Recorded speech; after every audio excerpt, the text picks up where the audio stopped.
Hello, it's Sir Richard Pitchard here, and no, it's not heavy rain again, that horse has been beaten to mulch. I've been playing this brand new game called Batman ARKHAM Asylum. The main character is a man who dresses like a bat, which I assume was inspired by Batfink.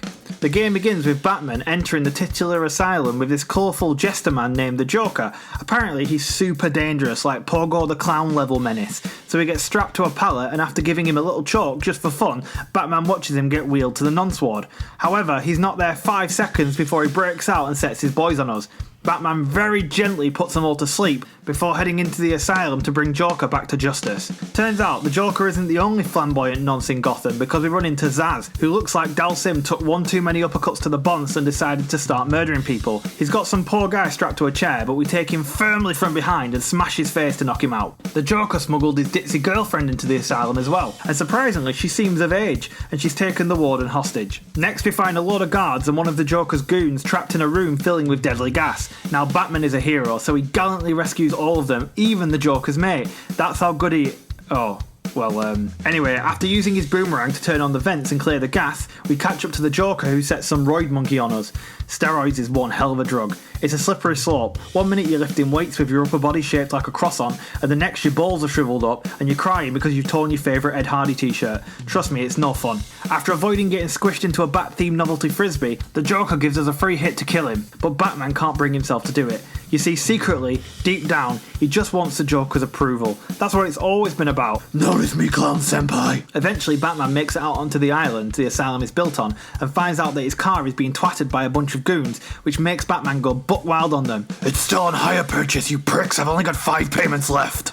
Batman's pockets are filled with gadgets, including the explosive gel, and Batman draws an adorable little bat when he uses it. Aww. You see, branding is very important, even when you're trapped on an island with insane nonsense. After following the Joker and his girlfriend Harley Quinn's trail, we find a room filled with a very different kind of gas that makes people think they've got ants in the pants, and Jesus Christ, what's Steve Buscemi doing here? It's a Scarecrow, another colourful nonce who uses fear gas to drive his victims insane by making their worst nightmares come true. That is a frightening premise. If he used that on me, I'd have visions of being bum rushed by a giant turbot with the face of Christopher Biggins.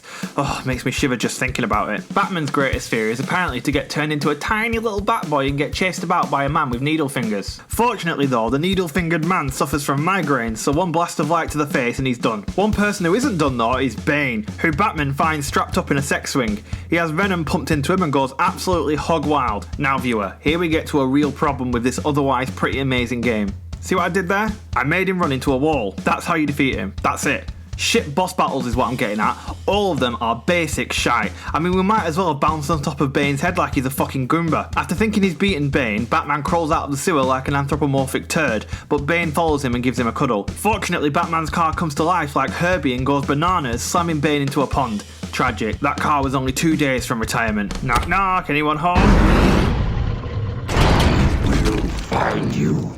Rip your flesh like paper. Ooh, someone woke up on the wrong side of the swamp this morning. So it turns out that one of the doctors in the asylum was sucking the juice out of Bane like an ice pop and had a deal with Joker to collect it and give it to him so he can pump his own men with Bane's goo, turning them into little Banes, or Banettes if you will. However, she got cold feet and went back on her word, and he's not happy, despite the fact he's always giggling. On his way to rescue her, Batman has another run-in with Scarecrow, who makes him think he's an ugly big-headed boy in an alleyway. Truly hellish. He then wakes up in the top of a tower with no memory of how he got there. I've been there, Batman.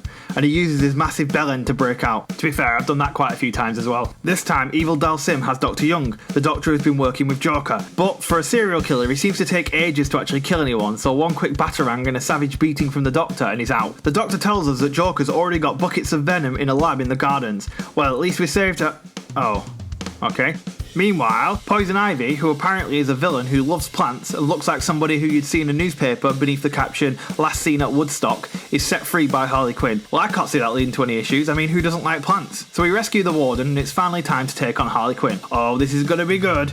Oh, okay, we've got to beat some of the men first, fair enough, but once we get through these goons, it's gonna be good. Is that it?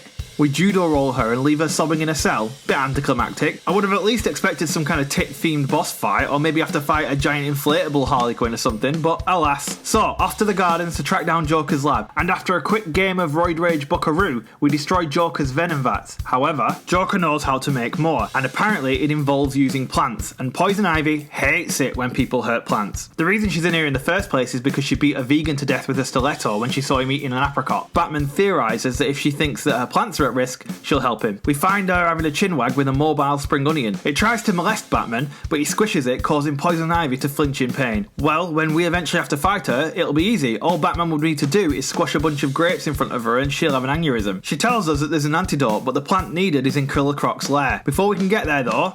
Oh, whoa, what's going on? What's going on? Why is Batman strapped to the pallet? Is he the nonce? Is he the equivalent to Pogo the Clown? I mean, he does dress like a bat and wear black skin-tight Speedos, so it does make sense. But no, it's the Scarecrow again. He really pushes Batman to his limits this time by showing him other Batmen doing silly things like capering about and dancing and... Oh, look at that one. That one's eating a rat. We give the needle-fingered man one last devastating flash and then chase him into the sewers for a final showdown.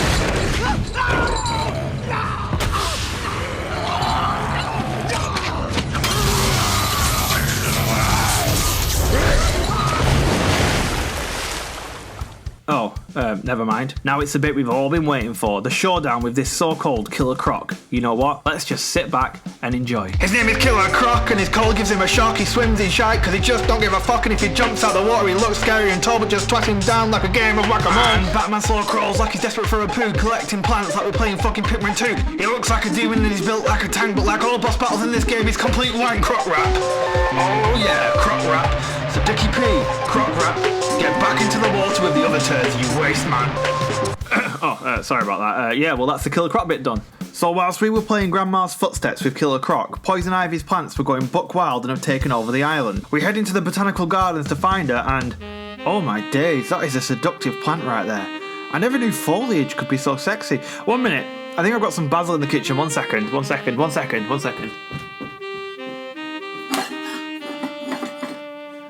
Oh wait, no, it is coriander. I think I'll pass. I don't want my John Thomas smelling like a naan bread. So the Poison Ivy fight is as expected. She wiggles about in a weirdly phallic plant mech while shooting projectiles at us and occasionally gets mind-controlled plant slaves to attack us, other than this one fellow who gets all philosophical halfway through and decides that plant-on-man violence might not be the answer. Anyway, we do this 3 times because of course we fucking do, and Poison Ivy is plummeted down a giant hole. Now presumably she'll just grow back up. Might want to pour some weed killer down there after her? Or at least a handful of slugs or something? You must have a bat-themed slug pouch in that belt, right? Now it's what we've all been waiting for. Joker invites Batman to a party. Oh, this is going to be epic. It all ends here. Batman is triggered by the sound of clapping from Joker's henchmen and caves all their skulls in. You should have done fucking jazz hands, you insensitive pricks. After Joker goes full max headroom, Batman takes a venom dart to the chest for his mate. Batman resists going into roid rage, so Joker tries to tickle him. When this doesn't work, he shoots himself in the chin and turns into a weird green monster that looks like if Blanca from Street Fighter got into the Sex Pistols. Now you're probably thinking, Sir Richard Pitchard, your voice is so sexy and smooth. What will it take to tame the raging tempest inside your heart? And surely the last boss fight will be an improvement on the others. My answer? Well, I've got a lot of issues, mostly related to my Uncle Fred, and they actually saved the worst until last. You avoid Joker's lazy spasms, you fight his minions, you pull him off, oi, get your mind out the gutter, and you hit him. That's it. That's literally it. I would have much preferred it if Batman and Joker had gone head to head in a roast battle, but no.